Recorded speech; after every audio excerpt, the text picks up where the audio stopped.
people who migrate from the rural area to the urban area is increasing day by day. Hence, there are many issues or challenges that the people in the urban is facing in the urban area. One of the biggest challenge is the urban housing. Let us take a look on the challenges faced by these people. The Third United Nations Conference on Housing and Sustainable Urban Development, which convened in Quito, Ecuador on Monday, after several rounds of consultation and drafts, finally adopted the new urban agenda, which will guide the efforts of countries and cities worldwide for sustainable urbanization in the next 20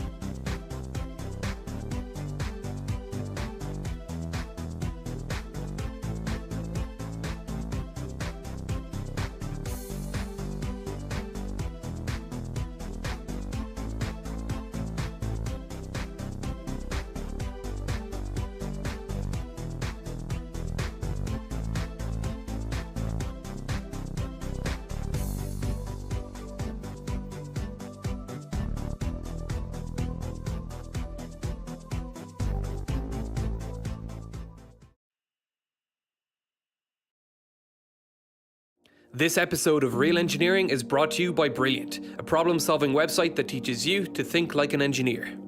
We've been hearing about it for years. The 21st century is the era of urbanization. In almost every country around the world, people are packing their bags and moving into cities at record rates. This is a global phenomenon across the spectrum of developed and developing economies.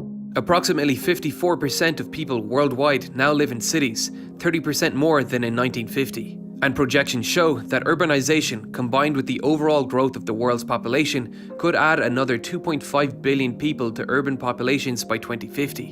In many countries, the largest cities are growing faster than their smaller counterparts. Rural cities, towns and villages are being cannibalized to facilitate the demand for jobs in these urban centers. For better or worse, we are increasingly becoming an urban world.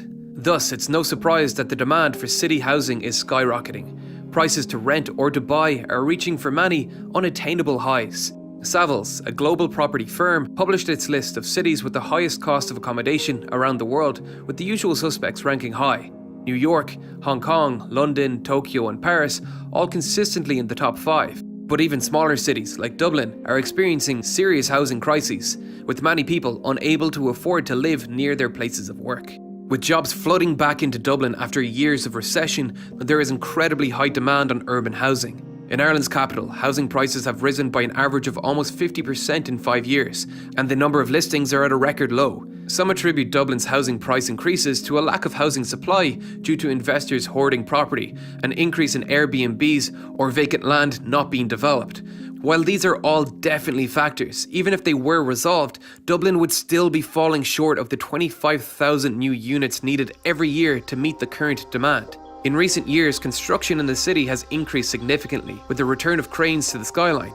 But many are commercial units and apartment buildings are simply not being built fast enough and in enough numbers to make a dent in the demand, causing rent prices to rise to the point that many young Irish are once again having to consider whether Ireland is a place they can build a future, continuing the ritual brain drain of our country's youth to not-so-green pastures. The government has responded to this problem unsuccessfully with ridiculous attempts to ban rents from rising, a solution akin to banning a sick patient's temperature from rising.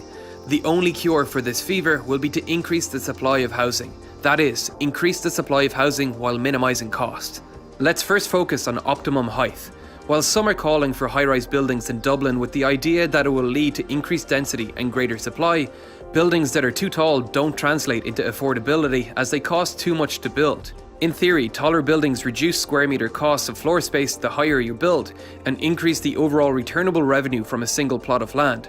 However, the cost increases as you build higher and higher. Lift systems, fire prevention measures, water supplies and pressurization, and heating and cooling systems all add to the cost of high-rises. Costs like these lead to a U-curve in regards to the cost per square metre and height, where the cost per square metre initially decreases with an increase in height, and then starts to increase after the height reaches a certain point due to the increased engineering demands. Every curve therefore has a bottom-out point.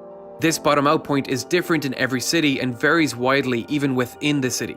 But on average, the lowest cost per square metre in Shanghai and in the Netherlands, for example, is around 8 stories. In Hong Kong, thanks to the limited land area increasing land cost, it's around 12 stories. The additional cost of engineering can be marginalised by high costs of land, making it worthwhile to build higher. Take the extreme example of 432 Park Avenue, the tallest residential building in the world. Built on the site the historic Drake Hotel once occupied, centrally located with Central Park views, the site became one of the most valuable plots of land in the world at 520 million. Now it goes without saying, this building was not constructed for the average man. It has over 85 floors with 38,000 square meters of usable floor space, but only 104 units for people to live in, each costing millions of dollars each. But the point stands, where there is exceptionally high demand, you can build higher. The cost of land in Dublin doesn't come close to those of Manhattan or Hong Kong though. So in most cases, the bottom of our U-curve, i.e. the most cost-effective height to build to, will be between 6 and 8 stories, with a recent Irish government report even suggesting as high as 12 stories in some areas. Let's next focus on minimising the building cost of these buildings. One of the primary causes of increased cost with increased construction height is the necessity of using floor space for the structurally integral building core, which keeps the building standing and houses elevators and other services. While there are many ways to design the shape of the building, certain floor plate designs end up being more desirable than others to maximise usable space. Say that the net area of the floor plate of this building is 1,400 square meters. The core of the building of this shape and size would need to be around 335 square meters. This gives a gross area of usable area of 1,065 square meters, and thus a net to gross ratio of 1.31. So a design like this is stylish, but when you analyse the space efficiency, it's not great for maximising floor space. A building like this seems like it might have a bit more usable space, but the building core is still taking quite a bit of space compared to the livable floor area. This design's net to gross ratio is around 1.26. And a building with this shape may not be as exciting, but its core area is minimised compared to the usable space. Its net to gross ratio is only 1.14, which is about as good as it gets and is exactly the floor plan of 432 Park Avenue. While variety and expression in building design are important, these elements invariably add cost and require careful design consideration. When affordability is an issue, simpler designs are better. Wall-to-floor ratio is also a critical measure of cost efficiency. It expresses the perimeter length of the wall that has to be constructed for every unit of floor area, so from a cost perspective, the lower the ratio the better. Using simple geometry, we can see that a 3x3 square has a total perimeter of 12 meters. This would have a wall-to-floor ratio of 0.33. A cross shape with the same area of 9 square meters has a perimeter of 20 meters. This would have a wall-to-floor ratio of 0.45. When constructing buildings, this simple principle is the same. The more perimeter wall needed per floor area, the more expensive things get. A comparison of Asian and London towers provides an interesting contrast on approaches to wall-to-floor ratios. Tall Asian buildings score between 0.3 and 0.35, while London buildings score between 0.35 and 0.6, with the majority above 0.45. This is because the Asian buildings have larger, more regular floor plates with centrally located cores. So the design of our tower has huge effects on our cost, but so does construction techniques. Traditionally, towers are built using repeating floor design with molds called formwork being used to cast the concrete structure. Despite this essentially being an automated assembly line, it can still be labour intensive and slow and is exposed to variabilities of site and weather conditions. Prefabrication and off-site construction is increasingly becoming an appealing option.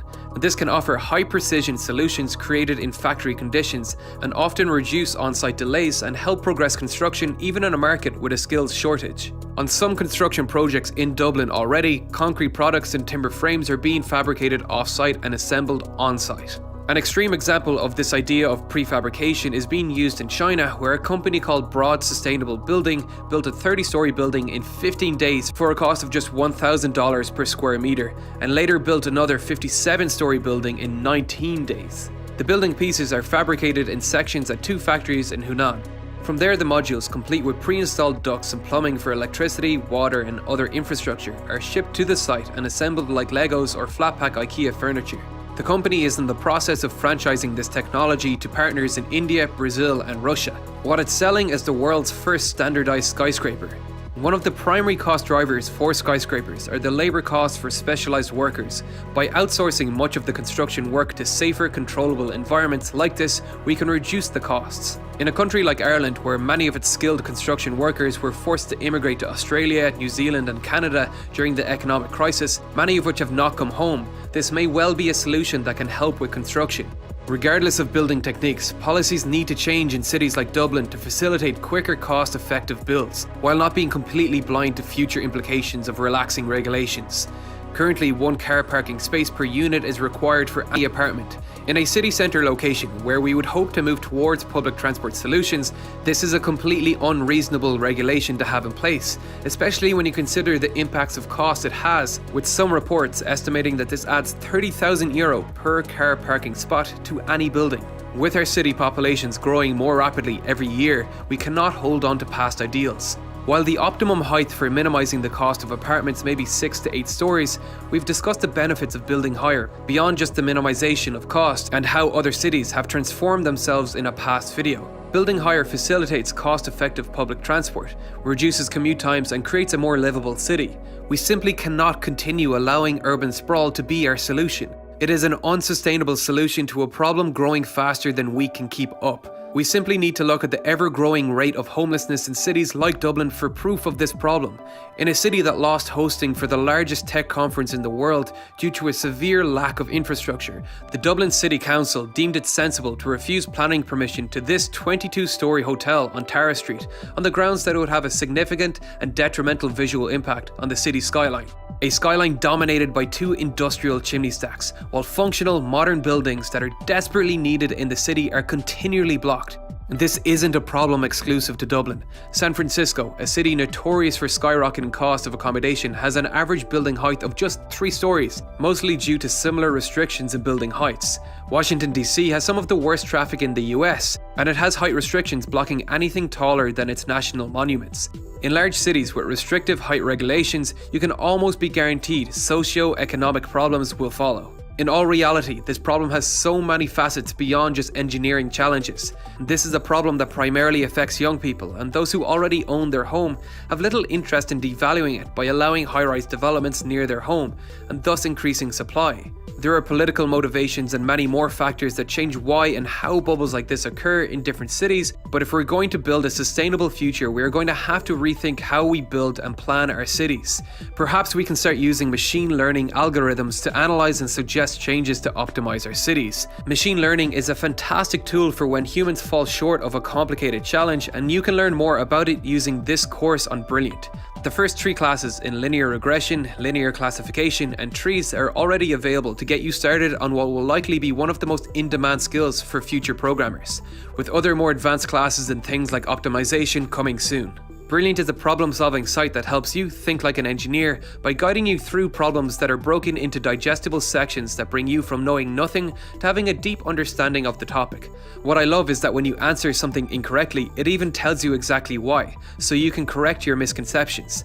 To support Real Engineering and learn more about Brilliant, go to brilliant.org/Real Engineering and sign up for free, and the first 73 people to go to that link will get 20% off their annual premium subscription. Just this month we crossed the 1 million subscriber mark, and to celebrate that I released my first personal channel video from a trip I took to Guam with Sam from Wendover Productions and Joseph from Real Life Lore. You can check that out with the link on screen now.